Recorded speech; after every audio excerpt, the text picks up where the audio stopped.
Fundamental theorem of arithmetics. दोबारा देखिएगा आप, the prime factorization of a natural number is unique except for the order of its factors. अब जरा ध्यान से देखें क्या मीन्स है इसका।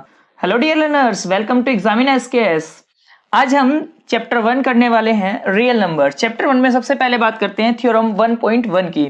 थ्योरम 1.1 है fundamental theorem of arithmetic. Fundamental theorem of arithmetic, इस थ्योरम के अकॉर्डिंग देखिएगा क्या कहना है इसमें। The prime factorization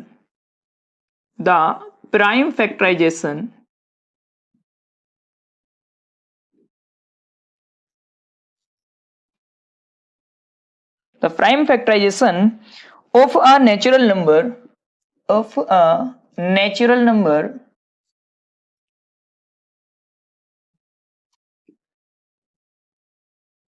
the prime factorization of a natural number is unique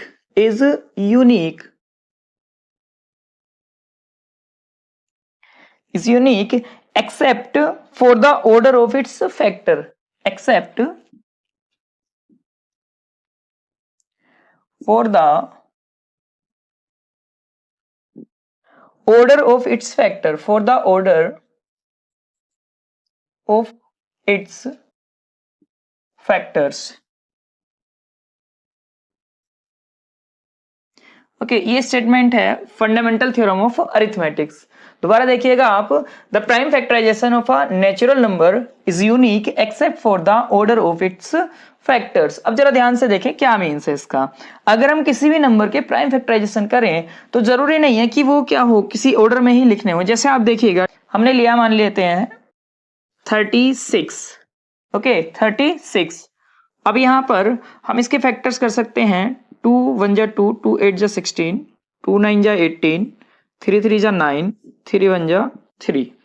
हम इसी के फैक्टर्स कुछ इस प्रकार से कर रहे हैं। 36 के फैक्टर्स 3 1 जा 3, 3 2 जा 6, 3 4 जा 12, 2 2 जा 4, 2 1 जा 2। ओके, अब हम इसके फैक्टर्स कर रहे हैं 36 के 6 6 जा 36, 2 3 जा 6, 3 1 जा 3। अब यहां आप ध्यान से देखें, इसके जो फैक्टर्स हैं 6 2 3, ये प्राइम फैक्टराइजेशन नहीं है। ये प्रोसेस गलत हो जाएगी। ये प्रोसेस भी सही है और ये वाली प्रोसेस भी सही है। मींस 36 के अगर हम फैक्टर्स करें तो वो प्राइम फैक्टर्स होने चाहिए। जरूरी नहीं है वो आप ऑर्डर में ही लिखो। मींस ऐसा नहीं है कि आप 2 से ही डिवाइड करिएगा, आप 3 से भी इसको डिवाइड कर सकते हो। एक नंबर जैसे हम लिख सकते हैं, एक नया और एक एग्जाम्पल ले लेते हैं 225, 225। अब ध्यान दें, अब ये नंबर 2 से तो डिवाइड होगा नहीं, क्योंकि 2 से वो नंबर डिवाइड होते हैं जिसके लास्ट में 0 2 4 6 या फिर 8 आए। ओके, तो हम अब यहां पर 3 से जब तक चेक करेंगे कि इनके डिजिट का सम चेक करेंगे, 2 + 2 4 + 5 9 होगा, उससे पहले हम इसको डायरेक्ट 5 से रिड्यूस कर सकते हैं, क्योंकि लास्ट में यहां पर क्या है 5 है और लास्ट में 0 और 5 होने पर नंबर 100% 5 से डिवाइड हो ही जाएगा। क्लियर? सो हम 3 से ना करके यहाँ पहले 5 से डिवाइड कर देंगे। 5 4 जा 20 और 5 5 जा 25, 5 9 जा 45 एंड 3 3 जा 9, 3 1 जा 3। तो यहाँ ऑर्डर जरूरी नहीं है कि इसी ऑर्डर में हम करें कि पहले हम 2 से 3 से या 5 से डिवाइड करें। जो बेस्ट मेथड है, जो बेस्ट तरीका आपके माइंड में आता है सबसे पहले आप उसी से कीजिएगा। यहाँ पर सबसे पहले लास्ट में हमें 5 दिख रहा है, तो हम सीधे सीधे इस नंबर को किससे डिवाइड कर लेंगे, 5 से, रादर देन 3। हम 3 से भी कर सकते हैं, लेकिन अगर आप चाहो अपनी कैलकुलेशन स्किल को फास्ट करना तो आप इसको सीधे पहले 5 से डिवाइड कीजिएगा, उसके बाद 3 से डिवाइड कीजिएगा। ये आपकी थ्योरम फर्स्ट थी, theorem 1.1 fundamental theorem of arithmetics. अब आगे देखिएगा,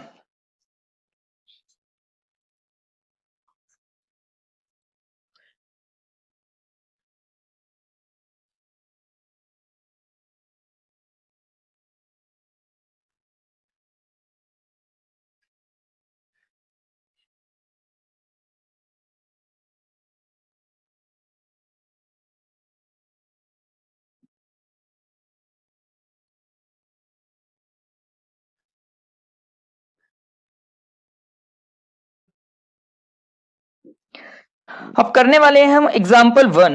एग्जाम्पल 1 क्या कहना है, consider the number 4 raised to power n। Consider the number 4 raised to power n where n is a natural number। check whether there is any value for n for which 4 raised to power n ends with the digit 0, ends with the digit 0।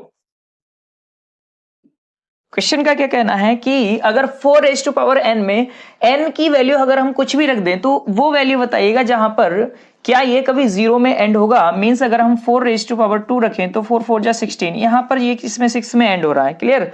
हमें ऐसी power की value चाहिए या n की value ऐसी चाहिए जहां पर ये एंड हो जाए किसमें, जीरो में। तो इसके लिए आपको देखना होगा प्राइम फैक्टराइजेशन। देखो किसी भी नंबर को जीरो में एंड करने के लिए उसके प्राइम फैक्टराइजेशन में 2 एंड 5 ये दोनों होने चाहिए। 2 and 5 both should be in the prime factorization of the number. Why? Because यहाँ पर 5 2 जा होगा 10 और 5 2 जा 10 होगा तो 10 का मल्टीपल यहाँ आता रहेगा। क्लियर। तो कम से कम 1 टाइम्स 2 और 1 टाइम्स 5 जरूर होना चाहिए प्राइम फैक्टराइजेशन में। इसलिए अब जरा चेक करते हैं 4 के जो प्राइम फैक्टर्स होंगे वो क्या होंगे। 4 के फैक्टर्स होंगे 2 multiply 2 raise to power n। इसको कैसे लिख सकते हैं, इसको लिख सकते हैं 2 raise to power 2 raise to power n और 2 रेज टू पावर 2n। अब बताइएगा प्राइम फैक्टराइजेशन में क्या आ रहा है, 2 इंटू 2 मीन्स प्राइम फैक्टराइजेशन में सिर्फ यहां पर क्या है 2 है, यहां पर 5 नहीं है। इसलिए क्या होगा, ये कभी भी जीरो में एंड नहीं कर सकता। क्लियर। ये कभी भी जीरो में एंड नहीं कर सकता। एक लाइन हमें लिखनी होगी 4 raise to power n has only 2 in its prime factorization, in its prime factorization।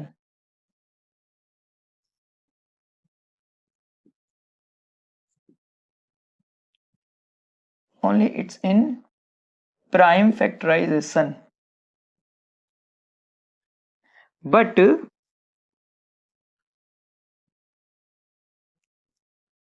for end with 0, but for ends with 0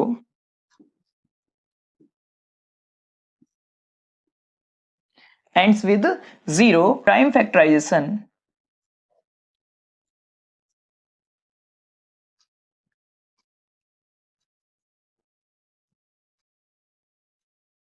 should have 2 and 5 both। 4 raised to power n never ends with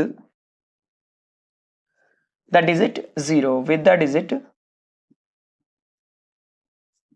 0। Okay. अगर इसमें prime factorisation में क्या होना चाहिए, अगर इसमें 2 into 5 दोनों होते तो ये क्या करता, एंड करता 0 के साथ। लेकिन क्या प्राइम फैक्टराइजेशन है 2 मल्टीप्लाई 2, यहां पर हमें 5 ना मिलने के कारण ये कभी भी 0 में एंड नहीं हो सकता। दूसरा तरीका देखिएगा हिट एंड ट्रायल मेथड, कैसे हम इसको चेक कर सकते हैं। एमसीक्यू वगैरह अगर कोई आ जाए डायरेक्ट तो आप कैसे इसको बिना इस तरीके से सोल्व करे हुए निकाल सकते हो। पहला तो यही तरीका है कि 4 के फैक्टर्स कर लिए जाएं 2 मल्टीप्लाई 2 और आप डायरेक्ट कह दोगे कि यहां पर 2 एंड 5 दोनों नहीं है, इसलिए 4 रेज टू पावर n कभी भी एंड नहीं करेगा 0 के साथ। क्लियर। और दूसरा तरीका बता रहा हूं मैं हिट एंड ट्रायल मेथड। देखिएगा 4 रेज टू पावर n, यहां पर आप at n equals to 1, n की वैल्यू 1 रखेंगे तो 4 रेज टू पावर 1 हो जाएगा और 4 रेज टू पावर 1 की वैल्यू कितनी होगी 4 हो जाएगी। ऐसे ही अगर हम रखें 4 रेज टू पावर 2 तो कितना हो जाएगा 4 4 जा 16। ओके। 4 क्यूब अगर हम करें तो 4 क्यूब कितना हो जाएगा 64। ओके। सो आप देख पा रहे हो कि यहाँ पर 4 आया है लास्ट में, यहाँ 4 आना शुरू हो गया लास्ट में। ऐसे ही यहाँ 6 आया है तो नेक्स्ट जो नंबर पावर होगी 4 वहां पर क्या आ जाएगा लास्ट में 6 आ जाएगा। मींस क्या हो जाएगा कि 4 रेज टू पावर n हमेशा एंड करेगा या तो 4 में या फिर 6 में। क्लियर। सो एमसीक्यू में अगर ऐसे ऑप्शन हो कि 4 रेज टू पावर कुछ भी आपको दे रखा हो और वहां पर लास्ट में 4 और 6 में से कोई एक ऑप्शन दे रखा हो तो वही ऑप्शन ठीक हो जाएगा। Means 4 raise to power n हमेशा 4 में या 6 में एंड करेगा, किसी और नंबर में एंड नहीं करेगा। क्लियर। बात करते हैं सबसे पहले HCF।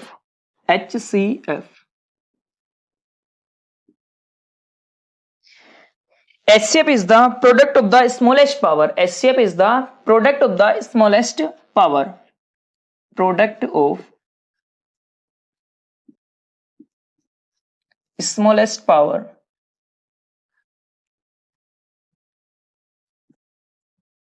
Product of the smallest power of each common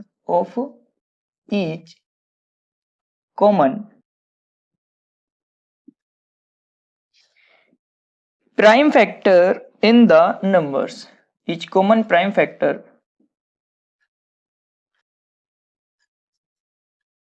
in the number.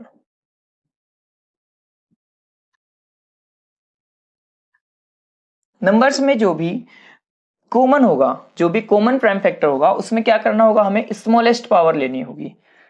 और दूसरा आता है एलसीएम। एलसीएम में क्या होगा, product of the greatest power, product of the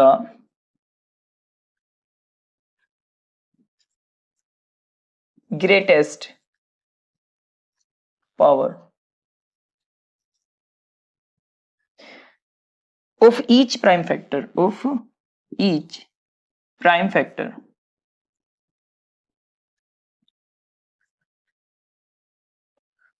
involved in the number।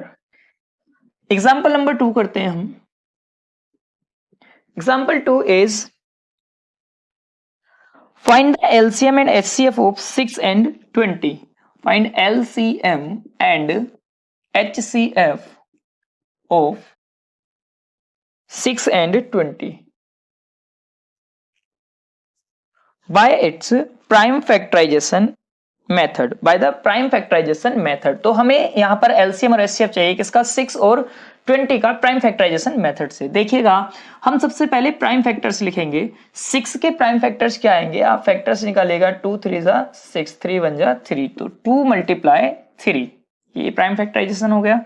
And 20 का जो प्राइम फैक्टराइजेशन होगा, 20 का प्राइम फैक्टराइजेशन करिएगा, 2 10 जा 20, 2 5 जा 10, 5 1 जा 5, कितना हो जाएगा 20 का prime factorisation, 2 raised to power 2 × 5 raised to power 1।